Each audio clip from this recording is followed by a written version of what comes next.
श्री स्वामी समर्थ. नमस्कार. श्री स्वामी समर्थ. स्वागत आहे आपल्या सगळ्यांचं माझ्या यूट्यूब चॅनलमध्ये श्री स्वामी समर्थ सेवा. आजचा दिवस आपल्या सगळ्यांना खूप छान जाओ, चांगला जाओ. स्वामी कृपेने आपल्या सगळ्या चांगल्या इच्छा पूर्ण होत ही स्वामींच्या चरणी प्रार्थना करून आजच्या व्हिडिओला सुरुवात करूयात. उद्या आहे स्वामींची पुण्यतिथी. 6 मे 2024 रोजी स्वामी पुण्यतिथी आहे. या दिवशी स्वामींनी समाधी घेतली होती. तर हा जो सप्ताह काळ आहे 30 तारखेपासून तर 6 मेपर्यंत हा स्वामी पुण्यतिथी सप्ताह काळ म्हणून साजरा केलेला आहे. आपण पाहू शकता प्रत्येक केंद्रात मठामध्ये स्वामी पुण्यतिथीचा सप्ताह काळ साजरा केलेला आहे.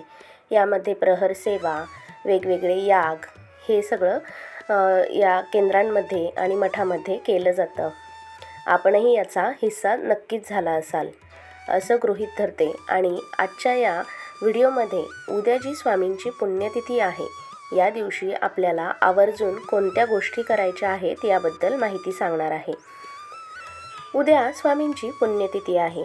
तर स्वामी पुण्यतिथीनिमित्त आपल्याला काही गोष्टी पाळायच्या आहेत, करायच्या आहेत.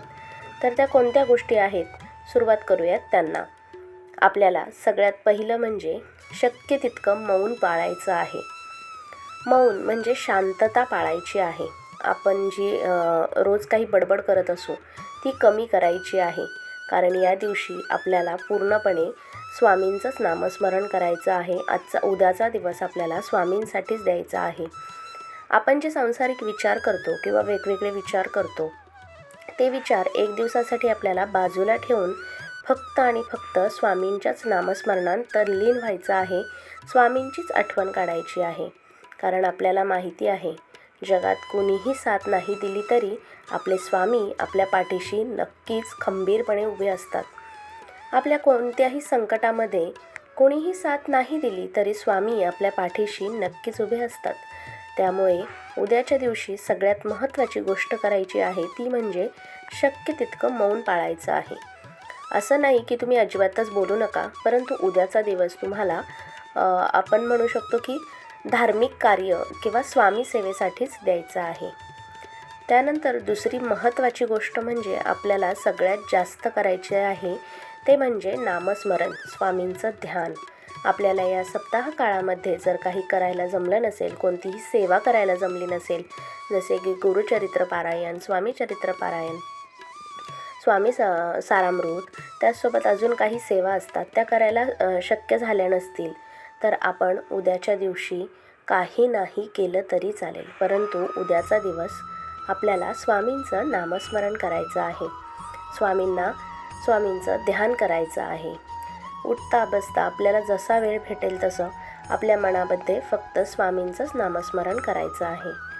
त्यानंतर सगळ्यात महत्त्वाची गोष्ट करायची आहे ती म्हणजे आपल्याला उद्या शक्य झाल्यास ज्यांना अक्कलकोटला जाणं शक्य आहे त्यांनी नक्कीच अक्कलकोटला जाऊन स्वामींचं दर्शन घ्यावं. परंतु सगळ्यांनाच काही जाणं शक्य होत नाही. त्यांनी आपल्या जवळपास जर कुठे स्वामींचं मठ, स्वामींचं मंदिर किंवा स्वामींचं केंद्र असेल तर तिथे जाऊन स्वामींचं दर्शन नक्की घ्यावं.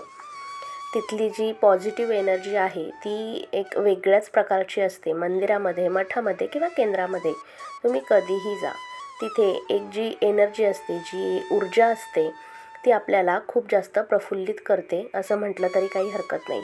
कोणत्याही मंदिरात आपण शांततेसाठी जातो, त्याचप्रकारे आपल्याला उद्या स्वामींच्या मठामध्ये, केंद्रामध्ये किंवा मंदिरामध्ये जाऊन स्वामींचं दर्शन आवर्जून करायचं आहे. त्यानंतर आपल्याला चौथी गोष्ट करायची आहे ती म्हणजे दानधर्म. उद्या स्वामी पुण्यतिथीनिमित्त आपल्याला जितकं काही दानधर्म शक्य होईल ते करायचं आहे. काही ठिकाणी जर भंडारा असेल तर तिथे आपण भंडाऱ्याच्या निमित्ताने अन्नदान करू शकतो. त्याचसोबत जर नाही आपल्याला शक्य झालं एखाद्या मंदिरामध्ये जाऊन आपण केळी वगैरे ठेवू शकतो जेणेकरून तो प्रसाद इतरांपर्यंत पोहोचेल. किंवा एखाद्या गोरगरिबाला तुम्ही थोडंफार धान्य देऊन किंवा चपाती, भाकरी, काहीतरी पैशाचं वगैरे तुम्हाला जसं यथाशक्ती शक्य असेल तसं दान देऊन आपल्याला उद्या स्वामी पुण्यतिथीनिमित्त थोडंसं दान करायचं आहे. काहीतरी दान करायचं, परंतु थोडंसं काहीतरी दान करा. एखाद्या मंदिरात जा, एखाद्या गोरगरिबाला काहीतरी द्या. कपडे, पैसा असेल थोडेफार किंवा मग धान्य, तुम्हाला जे काही शक्य असेल ते, किंवा एखाद्या तहानलेला असेल तर त्याला तुम्ही पाणी जरी दिलं तरीही खूप जास्त आहे. त्याचसोबत आता जो कडक उन्हाळा चालू आहे, जो प्रत्येकालाच असह्य झालेला आहे, या वर्षीचं ऊन इतर वर्षींच्या तुलनेत खूप जास्त आहे असं म्हटलेलं आहे आणि आपल्याला ते माहीतही आहे. भरपूर जण आपण त्याचा अनुभवही घेत आहोत. हे ऊन खूप जास्त आहे, खूप कठीण आहे. आपल्यालाच इतका त्रास होतो आहे, तर हे जे मुके जनावरं आहेत, मुके प्राणी आहेत, ज्यांना बोलता येत नाही, त्यांना त्याचा किती त्रास होत असेल. तर एखादं कुत्रं असेल किंवा मग एखादे काही प्राणी असतील, त्यांना पाणी आपल्याला जर शक्य असेल तर आपल्या अंगणात वगैरे भरून ठेवा. त्यांच्यासाठी पाणी पिण्याची सोय करून ठेवा.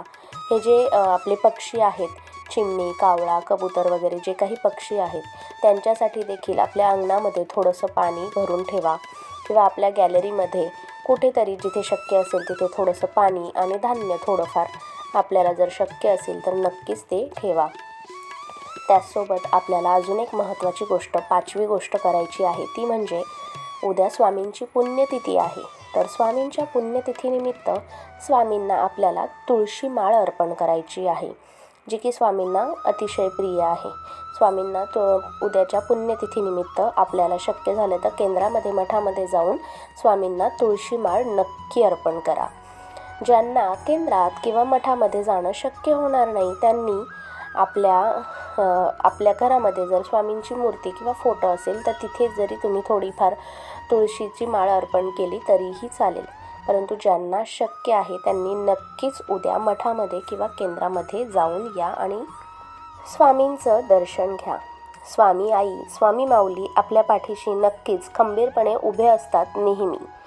स्वामींच्या तारक मंत्राचं अनुष्ठान करा, तारक मंत्र म्हणा. आपल्याला जितकी काही उद्या सेवा करता येईल, जितकं नामस्मरण करता येईल तितकं करा. ज्यांना हे सप्ताह काळामध्ये स्वामी सारामृत वाचायला जमलं नसेल, त्यांनी उद्याच्या दिवशी स्वामी चरित्र सारामृत नक्की पठण करावं. ज्यांना सेवा काही जमल्या नसतील त्यांनी, आणि शक्यही नसतील, त्यांनी नामस्मरण मात्र नक्की करावं. तर ही होती छोटीशी माहिती स्वामींच्या पुण्यतिथीनिमित्त आपल्याला काय काय करायचं आहे त्याबद्दलची. व्हिडिओ जर आवडला असेल तर आपल्या व्हिडिओला लाईक करा, शेअर करा आणि आपल्या चॅनलला सबस्क्राईब नक्की करा. भेटूयात अशाच एका नवीन व्हिडिओसहित आणि माहितीसहित. तोपर्यंत श्री स्वामी समर्थ.